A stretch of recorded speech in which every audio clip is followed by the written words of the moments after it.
scenario in which you live, work and collaborate with others is susceptible to conflict because workplaces are made up of employees with different backgrounds, personalities, opinions and daily lives.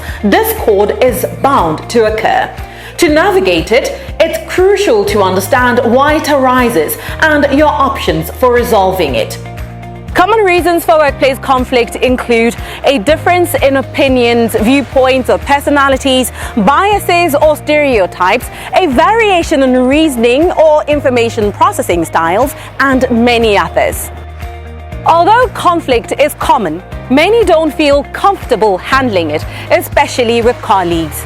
Even the same is that business leaders will also most likely clash with other managers, but at the same time need to help the team work through whatever disputes as they arise. Our conversation tonight with management consultant Tumelo Mokowe aims to help with not just conflict management and resolution, but how to effectively do so. Tumelo, thank you so much once again for coming on First Issues and affording us your time. We're here today to talk about conflict management at the workplace, but more so effective conflict management.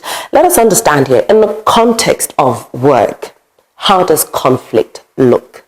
The reality of the matter is that in the workspace, conflict is inherent. And we usually say even at the lowest level of the society, where two or more people actually coexist, conflict is unavoidable, and therefore it becomes important to understand and embrace the fact that there will always be conflict within the workplace. What matters and what actually makes the difference, as you said, is how we effectively manage conflict, because if not managed properly, then we start to have issues like we always hear people talking about toxic workplace cultures, and these can actually even drive your turnover, like employee turnover. Those can be driven high because of that. So how organizations and how HR practitioners specifically deal with conflict management in the workplace becomes a very crucial part of what we do as HR professionals. Let us talk about that.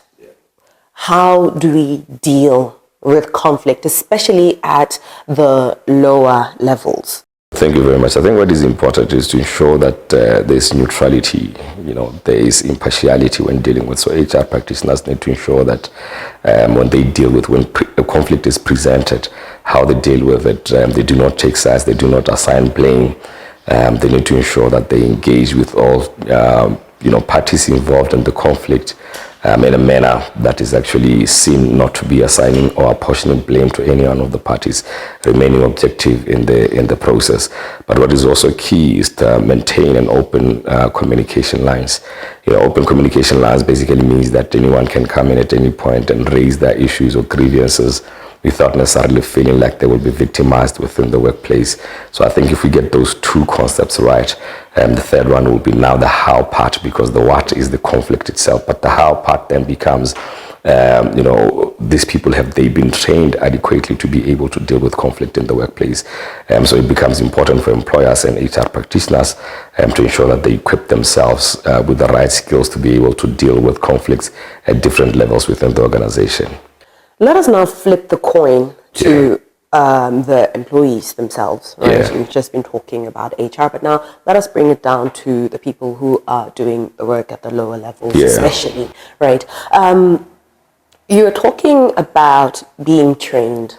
Yeah. So then that means that there is a structure in place that governs how we do our work and how we manage conflict and all of that. But Absolutely. As an individual, at individual level, how do I go about making sure that if I have a grievance, I know within myself how to deal with it so that the situation does not escalate? Yeah, I think it's more about the structure that is being set up. As you said, structurally we should have policies or guidelines that actually deal with conflict resolution, to say that in the event that one finds themselves in a compromised position or where they feel like they have been hard done and they have an issue that they believe that they need to talk to, there must be clear guidelines in terms of this is where you start, and usually that will be engaging with line manager to present their issues. Now that is where the training of HR and the line managers or people managers comes in, to ensure that they are able to deal with conflict at that level. But we do recognize that